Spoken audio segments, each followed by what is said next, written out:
Hello, this is Brian the Cheems. Before we start with the review, I would like to shout out my Brian the Cheems channel, which is now fully activated with 2 videos on it, one of which is actual content. This video is Brian at Sea, a Subnautica-based video where I must survive on an alien planet with the help with the Aurora's ship AI, Amy. You can find a link to my channel in the description, and with that, onto the review.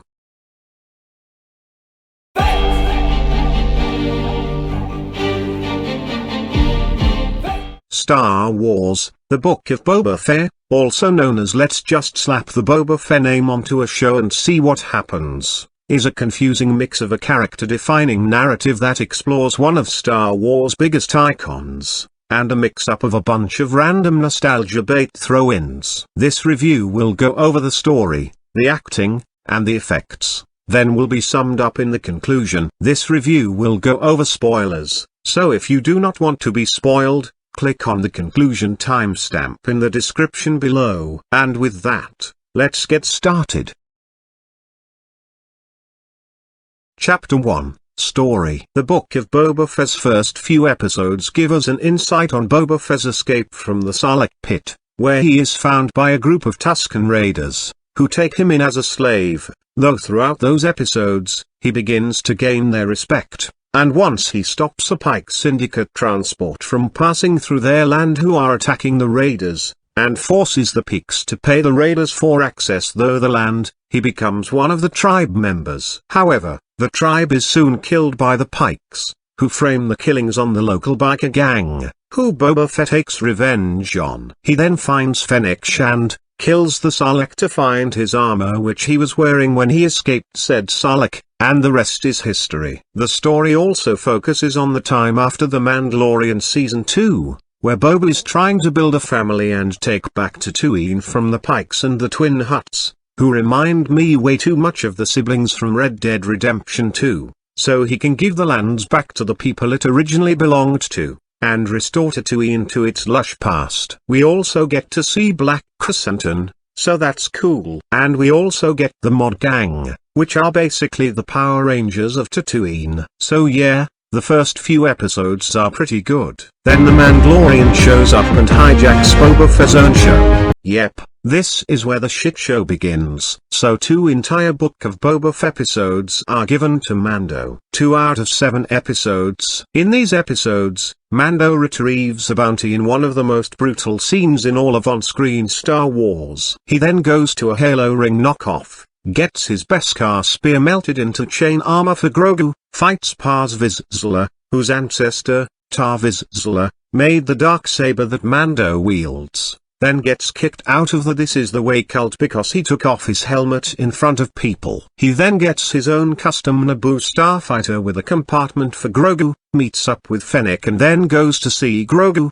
but is stopped by Ahsoka, as Grogu is being trained by Luke Skywalker, who looks much better than he did in The Mandalorian Season 2. He then leaves the Beskar armor for Grogu and heads back to Tatooine to meet with Boba to prepare for a Pike attack. We also meet up with Cobb Vanth and his deputy in Episode 6, who both get shot down by Cad motherfucking Bane, vicious bounty hunter and Boba Fett's rival. Though Cad Bane should have been introduced way earlier in the show, as the finale proves. In the finale, Grogu goes to Tatooine after being given a choice to be loyal to Mando or to become a Jedi. He then gets brought to Mando where they are reunited, undoing The Mandalorian Season 2's finale. This seems to be a trend with my reviews so far. The Pikes also start attacking, which means that Boba, Mando, and the rest of the crew have to fight back. Then 2 droidica-like droids start attacking, resulting in Boba having to bring out a fucking Ranker. Motherfucker rides it like a bantha. Boba,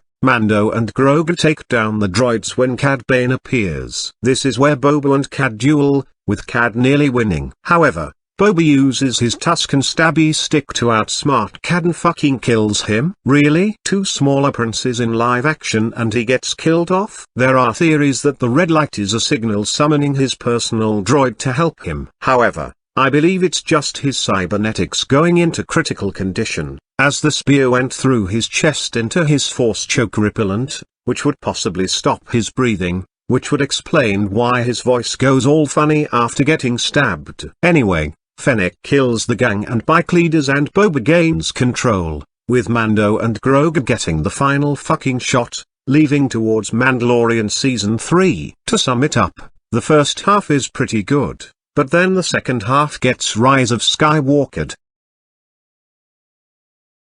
Chapter 2. Acting. The acting is pretty alright. I've seen people judging Temuera Morrison for speaking too much as Boba Fett. Boba was a quiet stoic man. That's quite the assumption about the character who only got 5 minutes of screen time in the original trilogy, most of that time being that of a bodyguard, and as far as I can tell, bodyguards don't speak much on the job either. And for those judging about him being too soft and letting random youths into his family, Boba was a youth once who was in that exact same scenario of needing a family. Don't judge unless you've seen the full story, and half of these people clearly haven't. Or at least forgotten. Anyway, we're talking about acting here. Ming-Na Wen did good as Fennec, Pedro Pascal did good on his voice as the Mando, though he was never on set, and Corey Burton did really well as Cad Bane.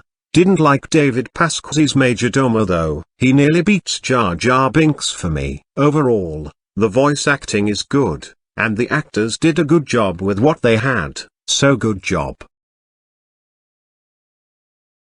Chapter 3, Effects. There are two notable directors that affect how the visuals play out. Bryce Dallas Howard, also known as Claire from the Jurassic World films, directed some of the best visually looking episodes in the show, with probably one of the longest shots with no cuts I've ever seen, as well as some really well done action scenes, such as the butcher's scene and the fight between Mando and Paz. Meanwhile, Robert Rodriguez is probably not the best person to hire for directing a Star Wars project. His episodes don't really work very well as the action scenes feel mostly dull, and his visual life or angles and shots is pretty flat and lifeless. The effects themselves are damn good, as the CGI is well done, the deepfake Luke has blown deepfakes out of the water, and the practical effects used in the show, such as Grogu and the Rancor, are fantastic. Overall, the effects are awesome. Just make sure to find Robert a project that more suits his style. In conclusion, this show is quite messy, but I can see the goal they were going for. The key thing to take away from this is that the show and any other shows, such as The Mandalorian or the upcoming Obi-Wan Kenobi show, should focus on the main storyline, rather than adding new storylines that take time away to fully develop the main storyline. The acting is solid and the effects are great, with only some of them lacking in atmosphere. For these reasons, I am giving this show a 7 out of 10. Thank you all for watching this review. If you enjoyed it, please like the video, as well as subscribe to both Janiac and me, as well as follow the links in the description for extra content. And with that, see you next time. Bye bye.